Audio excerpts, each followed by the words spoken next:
Tonight on Inside Story, are UFOs stepping out of science fiction and into real life? And we take a look at growing religion in the UK and the new bodyguards to be feared in Russia. Hello and welcome to Inside Story. I'm Kumi Taguchi. The world's biggest UFO conference is set to be held in Hong Kong next year, with thousands of believers predicted to attend. The city's observatory has been logging reports of UFO sightings since 1984 and receive as many as 40 such reports each year. And many members of a local UFO club claim to have seen an alien spacecraft or have had alien encounters. So could there really be others out there? Derek Wong takes a closer look. In the past decade, there have been UFO sightings all over China. Recently, NASA gave a talk at Hong Kong University about special organic compounds found on meteorites. We discovered, and we're very excited to see, is that these particles do in fact contain areas that have carbon in them. And some of it is unique to the comet. We've never seen organics like that. When NASA first put man on the moon in 1969, for many, the information that comes through this American agency is now seen as truth regarding space. In recent months, NASA has been releasing strange and significant information about our universe, like this image, a semblance of a face found on the surface of Mars. Popular culture has often focused on the possibility of other life outside our universe as science fiction, its believers, conspiracy theorists, or slightly weird. But is this only in the realm of movies and TV, or is there a small chance that there are others out there? For a CE7, it's a protocol used to attract extraterrestrial spacecraft. Send out the picture of your mind. We are flashing the laser. Flashing the laser. Open eyes. Concentrate. Keep the pictures there. Keep the pictures.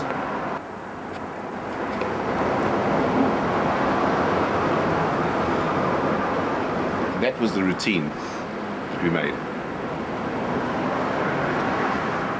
Neil Gould is a successful businessman and has been living in Hong Kong for 14 years. It was like a transparent square box filled with brown orange, and inside it was the chevron. Not like a dot of light, not like something you see in some of these crazy films, but actually a huge chevron, and then blink, gone, absolutely gone. It came from nowhere and it went back to nowhere. See those lights at the top? Yeah. It looked like one of those as big as those up there. Twice as high. Way higher. It was huge. This thing was huge. Neil and his family live in Pok Fu Lam. He claims to have been contacted by aliens at a nearby reservoir.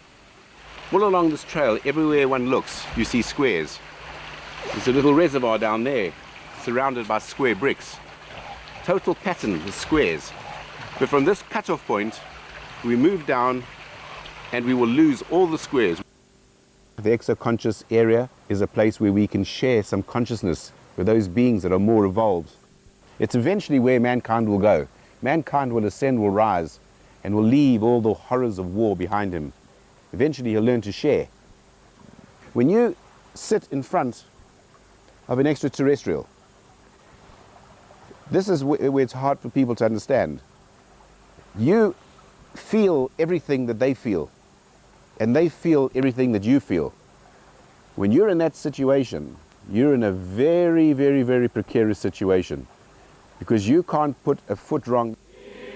Neil claims beings from outer space have made contact with us on Earth since biblical times.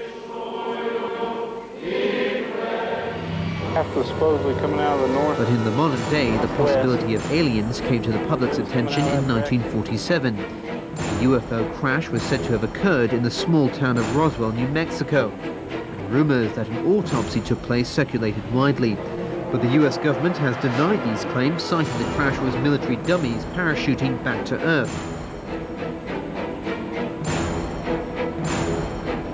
Neil believes in final disclosure. The truth that was hidden is finally revealed.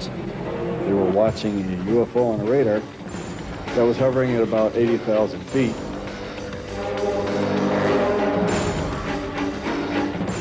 It sat there for about 10 minutes and then slowly descended until it dropped off the radar. Neil and his network of UFO enthusiasts pass around internet files for what they believe to be truth withheld. This one is about a NASA experiment of a tether launched into space, but an accident caused it to break off midway. You were never shown this. It was never put on TV. It was never allowed. It was intercepted by a Canadian TV station who hijacked the downloads. It's broken down. All in the ultraviolet spectrum.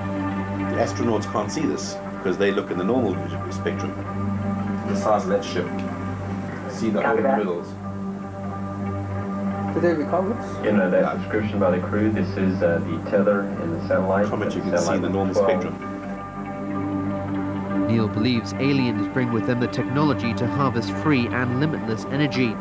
He believes limitless energy will eliminate all human strife, no wars will need to be fought, and other problems facing Earth will be solved.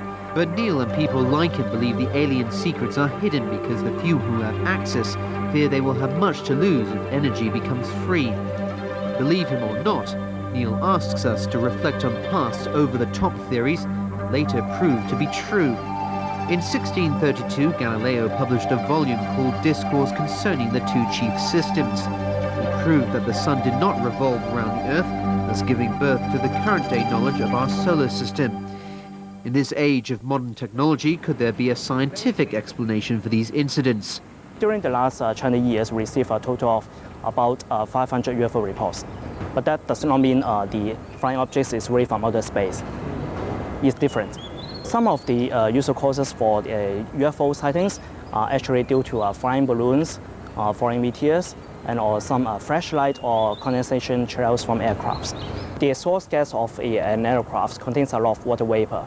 When this water vapor are ejected into the air with high relative humidity, it will cause, they will condense into water droplets and form a cloud-like stream behind the aircraft.